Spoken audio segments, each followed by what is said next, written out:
Hello, fellow followers. Welcome back to FanZcene. Greg here, and today I have for you my movie review and Blu-ray review of Dance with the Damned.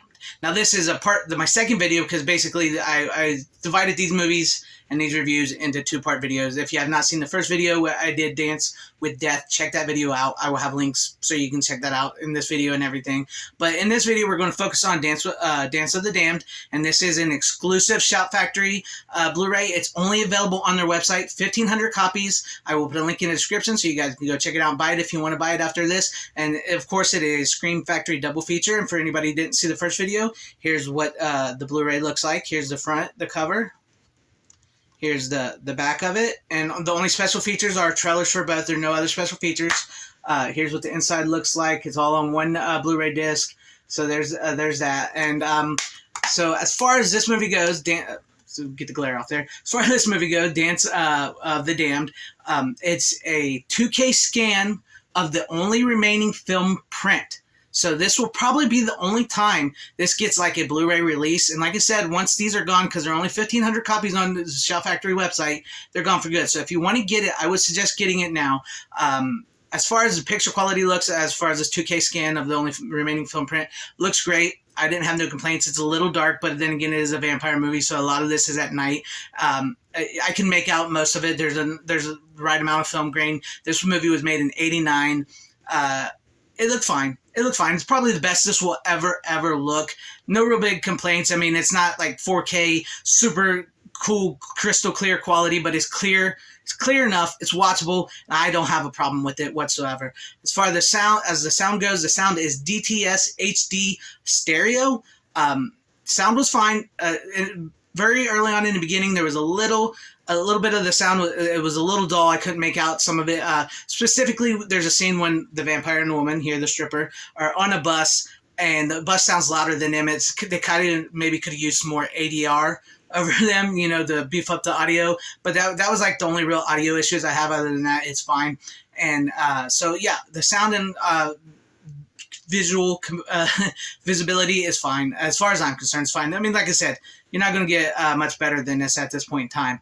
As far as the movie goes, the movie is about a vampire who wanders the streets at night, as vampires do, who's lonely. He's kind of, in a bad situation himself, and he wanders into a strip club. He sees this woman dancing, and he becomes sort of infatuated with her, and he can tell that this woman is sort of a broken woman as well. She's very depressed. She's lost her son. Her son has been taken from her ex-husband. She can't see him. She's got alcohol problems, and he connects to that. So he pays her like $1,000 to come back to his house to just be a friend. He gets it on as just being a friend. And so they get back to his house, and then that's when he reveals that he is actually a vampire, and that he will end her suffering in the morning because he feels like she wants to die. And so he picks his victims like that. Like, he picks his victims as not like trying to kill, but as trying to kill somebody who wants to die, who nobody in society will miss. So that's why he sort of picked her.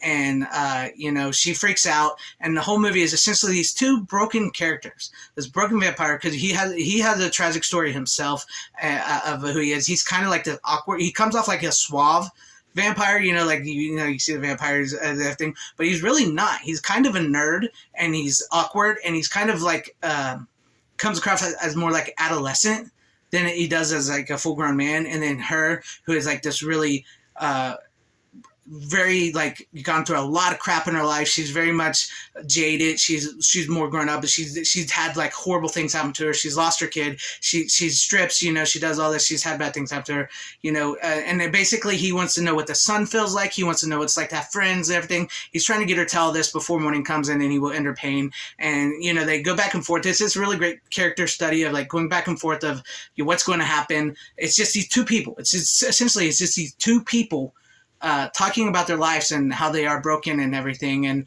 then it leads to this really, I guess you can say, almost fitting conclusion. The ending, I don't want to really spoil it, but let's just say it leaves you guessing. The ending does. It's not really something that, like, it doesn't like really end. It's like it leaves you sort of on a cliffhanger to make up in your mind of what happened. So that's the movie in a nutshell. When I started watching this movie, I didn't think I was going to watch it because it takes a couple minutes to get into the movie. It is a bit of a slow burn, but once I really started getting into the watching movie, I dug it. This movie's not going to be for everybody. I actually enjoyed Dance with Death a lot better than I enjoyed Dance of the Damned, but I enjoyed Dance with Death. I'm glad I have it because it's something I don't think I normally would have watched, and I did enjoy it. It is a bit of a different vampire take because him as a vampire, he's a separate species. He's not supernatural. He was born this way. He's like a different type of animal, and he doesn't have, he's not crosses and stuff. The only thing that is like sunlight and stakes through the heart can kill him. That's really like the only thing that can kill him. And he just this very lonely, sort of horny vampire. And so he gets with this woman, and the woman, the actress, I'm trying to remember the names here. Her name is, I don't remember her name. I don't remember her name, sorry, but she's really great. She's very pretty, and she's just like comes across as a very broken woman, and it works. And this movie was actually remade later on. Same Roger Corman, same woman, because the woman who directed Dance of the Damned was Kat Shea, who also wrote Dance of Death, Strip to Kill, a bunch of other Roger Corman stuff. She remade the movie later on with Roger Corman, starring Scott Valentine, which I actually just ordered this VHS because I want to see this movie now. And the DVD was too expensive for my taste, but surprisingly the VHS was pretty cheap, so I ordered the VHS. So I may do a review on that once I see it. But yeah, it was remade, and in 2011, she actually said she wanted to remake Dance of the Damned again because she really was feels like she's been working on a story, trying to crack it. Like the first one was sort of like an experiment. The second one, from what I've heard, with Scott Valentine, the remake to Sleep with the Vampire, was better received, I think, maybe. And then I don't think it's ever been remade for a third time. So it may be remade for a third time. Maybe she finally cracked the story the way she wants it. But that's my, this is my review on this. I hope you guys enjoyed it.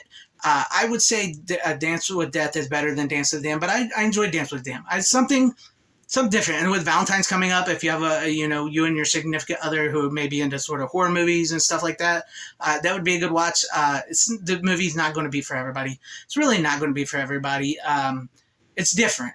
It's different. I put it that way. But I enjoyed it because I like cheesy, schlocky, bad cult movies. And this is more of a serious, like romantic. Well, I don't want to even say romantic. It's not really romantic, but it's like this very serious character study of these two broken people set in a world of strippers and vampires. So let me know what you guys think about all this in the comment section down below. Have I inspired you to pick this Blu-ray up from Shout Factory? Have you seen either movie? Will you see either movie? Let me know. Just leave me some comments. Let me know what you guys think. And if you liked what you saw here, maybe consider hitting the like button, subscribing, and hitting the bell. That would be awesome if you want to subscribe and hit the bell for notifications, or joining and becoming a channel member. That would be really cool too. Shout out to my channel members: Tomb of Dracula, Troy Pacelli, Cosmic Squirrel, Deleted Scenes, Tim Hayes, Iron Raiden, and Rusty Shackelford. Thank you all for being channel members here, and thank you everybody that watched this video.